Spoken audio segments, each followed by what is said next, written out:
Hi అండి అందరికీ. ఈరోజు మదర్స్ డే సందర్భంగా మీ అందరికీ హ్యాపీ మదర్స్ డే. అన్ని ధ్యానాల్లో కన్నా మాతృత్వ ధ్యానం అనేది చాలా గొప్ప ధ్యానం. ఎందుకంటే మనకి అన్నీ ఉంటాయి. ఈవెన్ ఒక ఎగ్జాంపుల్ చెప్తాను. నేను చిన్నప్పుడు అమ్మమ్మ వాళ్ళ ఇంట్లో పెరిగినప్పుడు మా అమ్మమ్మ వాళ్ళ ఇంటి దగ్గర ఒక వేప చెట్టు ఉండేదన్నమాట. సో ఆ వేప చెట్టు దగ్గరకు ఈ పిట్టలు ఉంటాయి కదా, ఆ పిట్టలు వచ్చి గూడు కట్టుకొని అక్కడ ఉండేవి అన్నమాట. సో ఎవ్రీడే మార్నింగ్ చూస్తూ ఉండేవాళ్ళం, ఏంటి ఎలా కట్టుకుంది గూడు. ఆ గూడు కూడా చాలా చాలా అందంగా, అంటే చాలా అందంగా ఉంటుంది. ఆ గూడు కట్టుకున్నది తర్వాత తల్లి పిట్ట గూడు కట్టి వాళ్ళ పిల్ల పిట్టకు ఆహారాన్ని తీసుకురావడానికి పొద్దున్నే వెళ్ళి సాయంత్రం వచ్చి పిల్ల పిట్టకు తన నోటి ద్వారానే ఆహారాన్ని అందించేది. సో పిట్టలకి మధ్యన కూడా తల్లి ప్రేమ ఉంది.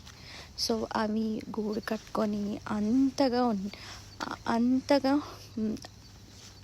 ప్రేమను చూపించి తన పిల్లను పెంచుకుంటూ వచ్చేది. పెంచుకున్నాక చిన్నగా అది రోజులు పెరిగే కొద్దీ దానికి తల్లి ఎలా ఎగరడం కూడా నేర్పిస్తుంది. సో ఈ ఎగ్జాంపుల్ ఎందుకు చెప్పానంటే మీకు క్లియర్గా అర్థమవుతుందని చెప్పాను.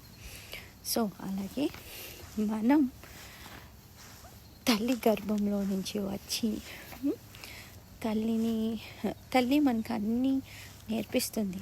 ప్రపంచంలో ఎలా నడవాలి, ప్రపంచంలో ఎలాంటి సందర్భం వస్తే ఎలా ఎదుర్కోవాలి అనేది మనం తల్లి వడిలో నుంచే నేర్చుకోగలం.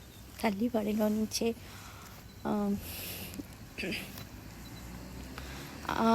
వీళ్ళు కూడా నేర్చుకోగలం.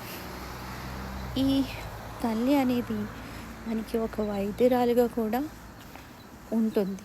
ఎందుకంటే కూతురికి కానీ కొడుకు కానీ ఏదైనా చిన్న జ్వరం వచ్చిందనుకో, తనే ప్రథమ చికిత్సగా చేసి మనల్ని డాక్టర్ దగ్గరికి తీసుకువెళ్తుంది. సో తల్లి పాత్ర ఇంత ప్రాధాన్యత పోషిస్తుంది అన్నమాట కుటుంబంలో. ఇలా చెప్తున్నానని ఏమనుకోవద్దు. తండ్రి లేకపోయినా పర్లేదు, కానీ తల్లి అనేది చాలా ఇంపార్టెంట్. మనం తల్లి ద్వారానే అన్నీ నేర్చుకోగలం. సో ఇప్పుడు మన పిల్లల జనరేషన్, ఆల్ఫా జనరేషన్, ఈ జనరేషన్లో వీళ్ళకి టైమే లేదు. తర్వాత వాళ్ళు చదువుకునే సిస్టమ్ అంతా వేరు.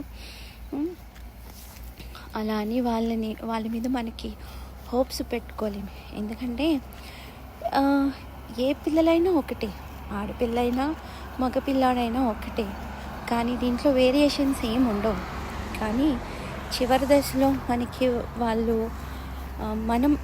మన తల్లిదండ్రులని మంచిగా చూసుకొని ఏజ్డ్ హోమ్ కేర్లో కాకుండా వృద్ధాప్య ఆశ్రమంలో పెట్టకుండా వాళ్ళు కాలం చేసే టైంలో మనం వాళ్ళతో ఉండి వాళ్ళ బాగోగులు చూసుకొని వాళ్ళని కాలానికి హ్యాపీగా ఉండేలాగా చూసుకోవాలి. కానీ వాళ్ళు చనిపోయిన స్థితిలో మనం పక్కన అన్న వాళ్ళు లేకపోతే అది చాలా, అంటే చాలా బాధగా ఉంటుంది.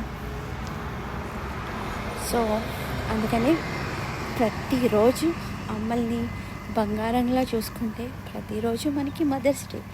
ఈ ఒక్కరోజు అనే కాదు. సో అంతే చెప్పాల్సింది.